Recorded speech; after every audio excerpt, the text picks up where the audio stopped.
आकर भगवान को भोग लगाया जाए, उन 3 दिनों में कोई सेवा कर जाए तो अच्छी बात है, और ना कोई करे तो कोई परेशानी नहीं, भाव से कर दीजिए। आंख मूंदा, भाव से थाली लगाई, भाव से भोग पवा दिया, भगवान भाव से पालेंगे। शरीर में पवित्रता पवित्रता का भेद रहता है, तो 3 दिन शरीर से भोग ना लगाकर भाव से भोग लगा दीजिए, भाव से ठाकुर जी को रिझा लीजिए। अगर कोई प्रगट में सहयोगी हो तो उससे प्रार्थना कर दीजिए कि भोग बनाकर ठाकुर जी को लगा दे। अगर नहीं लगाते तो भाव से लगा दीजिए, ठाकुर जी 3 दिन तुम्हारी भाव में ही पूजा स्वीकार करेंगे। अभिलाष जी, चरण छोड़कर भगवान का नाम जप करते हुए धर्माचरण करना, चाहे जो युग हो। अगर पाप कर्म करोगे तो दुर्गति को प्राप्त हो जाओगे, भारी दुखों के संकट के जाल में फंस जाओगे। तो पाप कर्म का त्याग करना और धर्म पूर्वक जीवन बिताना। तो पाप कर्म का त्याग करने की सामर्थ्य नाम जप से आएगी, धर्म पूर्वक जीवन बिताने की सामर्थ्य भी नाम जप से आएगी। तो कलयुग केवल नाम आधारा, सुमिर सुमिर भव उतर ही पारा। जो नाम जप करता है वो सब ठीक हो जाएगा। तो खूब नाम जप करो, जो भगवान का नाम आपको प्रिय लगे, राम कृष्ण हरि राधा शिव, जो नाम प्रिय लगे वो खूब नाम जप करो, इसी से मंगल हो जाएगा।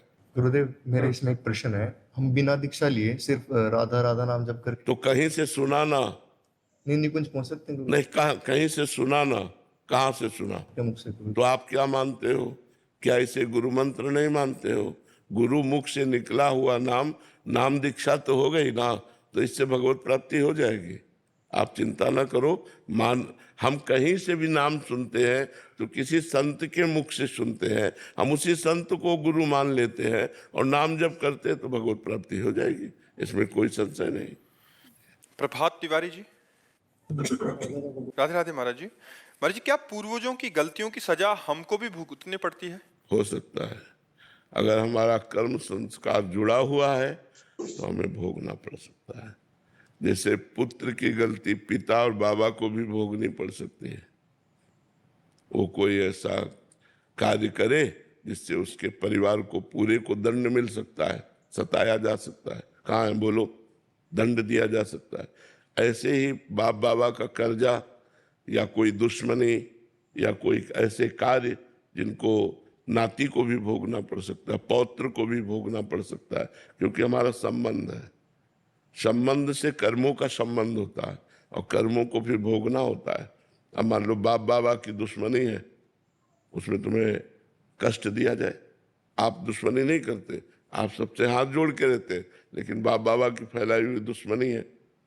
आप बड़े ईमानदार हैं लेकिन उन्होंने बेईमानी की है, उन्होंने कर्जा किया है, तो आपको भोगना पड़ेगा, उनका कर्जा देना पड़ेगा। नहीं वो तुम्हारी संपत्ति पर अपना अधिकार जताएंगे, तुमसे लड़ेंगे। कई तरह के ऐसे कर्म भोग होते हैं जो पुत्र के कर्म भोग पिता और बाबा को भोगने पड़ते हैं, और बाबा और पिता के कर्म भोग पुत्र को भी भोगने पड़ते हैं, क्योंकि कर्मों का संयोग होता है। उसी संयोग से तो हम उनके पुत्र बने हैं आकर के, तो वही भोग भोगना पड़ता है। अमित जी जयपुर से, राधे राधे महाराज जी। महाराज जी, भाव, चिंतन और कल्पना का स्वरूप क्या है? भाव, जब हम निरंतर भजन का अनुष्ठान करते हैं, पर निरंतर भजन का अनुष्ठान संत संग से होता है। भजन न होई संग बिनु, भजन बिना नहीं प्रेम, छिन्हू भजन न छाड़िए, धरिए यह ध्रुव नेम। जब हम भजनानंदी संतों का संग करते हैं तो उनके कृपा प्रसाद से भजन में हमारे अंदर भाव आता है कि हम भगवान के लिए अपना जीवन समर्पित करें, हम सत्कर्म करते हुए निरंतर भजन करें। ये साधारण भाव आया। जब हम निरंतर भजन करते हैं तो अनर्थ की निवृत्ति होती है, पापाचरण की, अधर्म की, गलत वृत्तियों की। जब इनकी निवृत्ति हो जाती है तब हमारे अंदर भाव आता है। नाम में ऐसी प्रेममयी रुचि और भगवान में भाव का और भाव ही भगवान की प्राप्ति कराता है। जब हमारे अंदर भगवत भाव आ जाता है तो जड़ चैतन्य समस्त चराचर जगत में एकमात्र भगवान का ही अनुभव होता है। जड़ चेतन जग जीव जत सकल राम में जाने, यह है भाव। दास्य भाव, सख्य भाव, वात्सल्य भाव, कांता भाव अर्थात गोपी भाव, सहचरी भाव, यह है भाव। भाव कब आता है?